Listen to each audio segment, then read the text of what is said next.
Nobel Peace Prize 2022, Belarus, Ukraine, Russia activists win Nobel Peace Prize.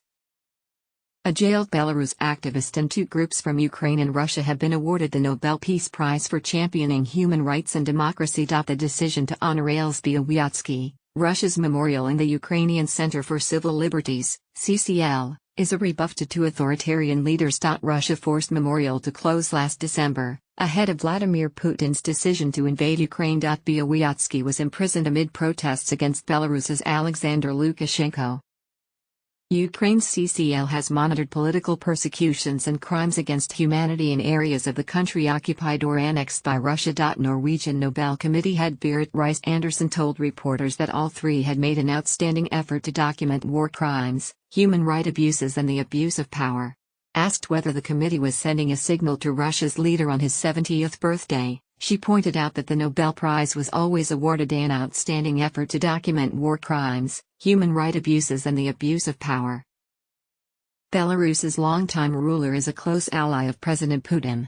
After a re-election in 2020 that was widely condemned as rigged, he brutally cracked down on protesters and then allowed Russian forces to use his country as a launchpad in its war against Ukraine. Ales Białystok, 60, founded Belarus rights group Vyasna, which means spring, in 1996, 2 years after Mr. Lukashenko came to power.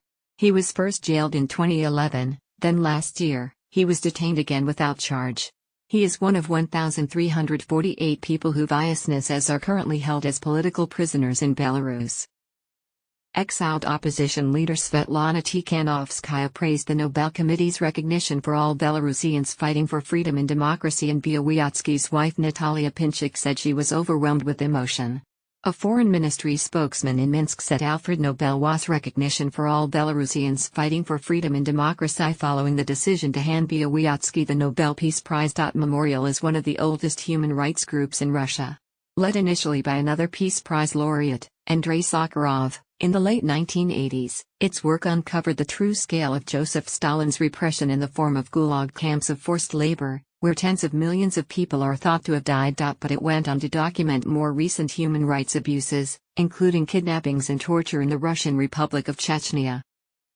The head of its Chechen branch, Natalia Estemirova, was murdered in 2009. In December 2021, Russia's Supreme Court liquidated Memorial, although it continues to operate in a harsh climate where criticism of the war in Ukraine is considered a criminal offense. The head of International Memorial, Elena Zemkova, told the BBC that the Nobel Prize would help their work. We always said at Memorial that memory of the past and human rights have no boundaries. To understand the Soviet past demands joint efforts. No country can privatize the memory about the war and repression. However, officials in Moscow were less impressed. The head of Russia's Human Rights Council, Valery Fedyaev, urged Memorial to reject the prize, describing it as completely discredited, TASS news agency reports. Although a Ukrainian organization was jointly awarded the Peace Prize, there was some annoyance in Kyiv that it was shared with representatives of Belarus and Russia. Neither Russian nor Belarusian organizations were able to organize resistance to the war.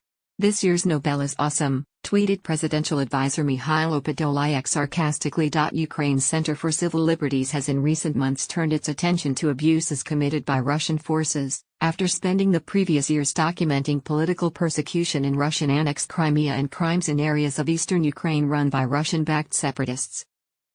The center's head, Oleksandra Matviichuk, said she was delighted they were sharing the prize with our friends and partners at Memorial and Vyasna. In order to give the hundreds of thousands of victims of war crimes a chance of justice, she said an international tribunal should be created to friends and partners at Memorial and Vyasna.